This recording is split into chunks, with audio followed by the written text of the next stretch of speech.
Halo semuanya, salam sejahtera bagi kita semua. Pada video kali ini, saya akan membahas tentang 4 poin perubahan penting yang terjadi dalam peralihan dari legacy marketing ke new wave marketing.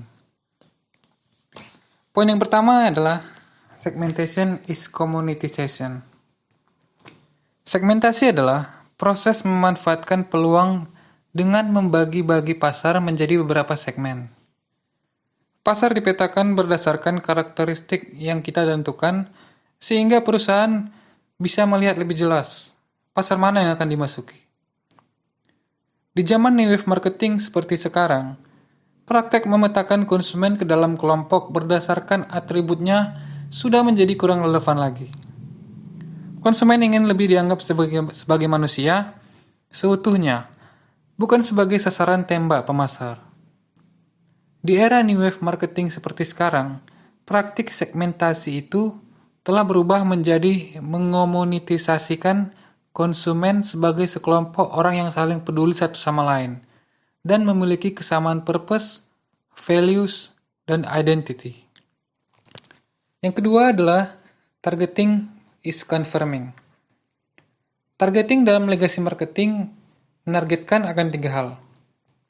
Yang pertama, memastikan bahwa segmen pasar yang dipilih cukup besar dan menguntungkan bagi perusahaan, juga berpotensi akan pertumbuhan pasarnya.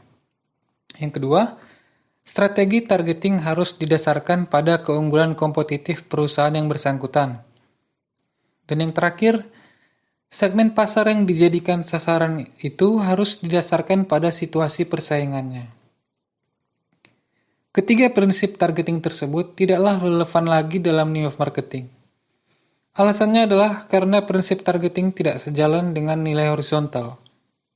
Karena dunia semakin horizontal, konsumen dan pemasar menjadi sejajar.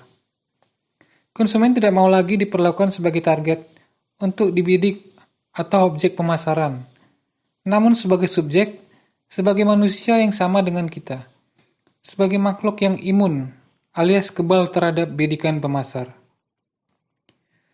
Alasan yang kedua adalah langkah strategi awal yang dilakukan oleh perusahaan di era new wave ini bukan lagi sekedar mensegmen atau memetakan kelompok, namun melakukan praktek komunitisasi.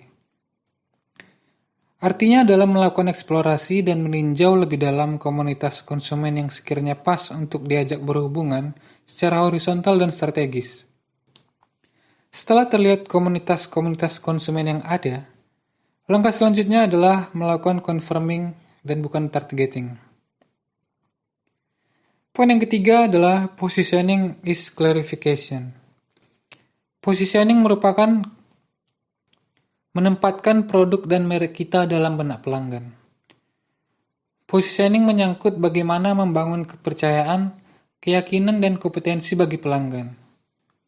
Dalam new wave marketing, perusahaan bukan lagi memosisikan merek mereka kepada target market, namun melakukan klarifikasi bersama-sama dan terhadap komunitas di mana ia berada. Dengan melakukan klarifikasi, berarti kita memperjelas persona atau karakter kita kepada komunitas yang sudah kita konfirmasikan sebelumnya. Poin yang terakhir yaitu differentiation is codification. Di era new wave ini, menonjolkan diferensiasi saja tidak cukup. Untuk memenangkan persaingan, pemasar harus dapat mengidentifikasi aspek dirinya yang betul-betul berbeda ke tingkat DNA, bukan hanya di permukaan. Perusahaan juga harus mampu lebih terkoneksi dengan pelanggan, sehingga mampu membuat produk yang benar-benar sangat personal bagi pelanggan, sehingga tidak ada satupun produk yang lainnya yang menyerupai produk tersebut. Sekian pembahasan saya pada video kali ini. Atas perhatiannya, saya ucapkan terima kasih.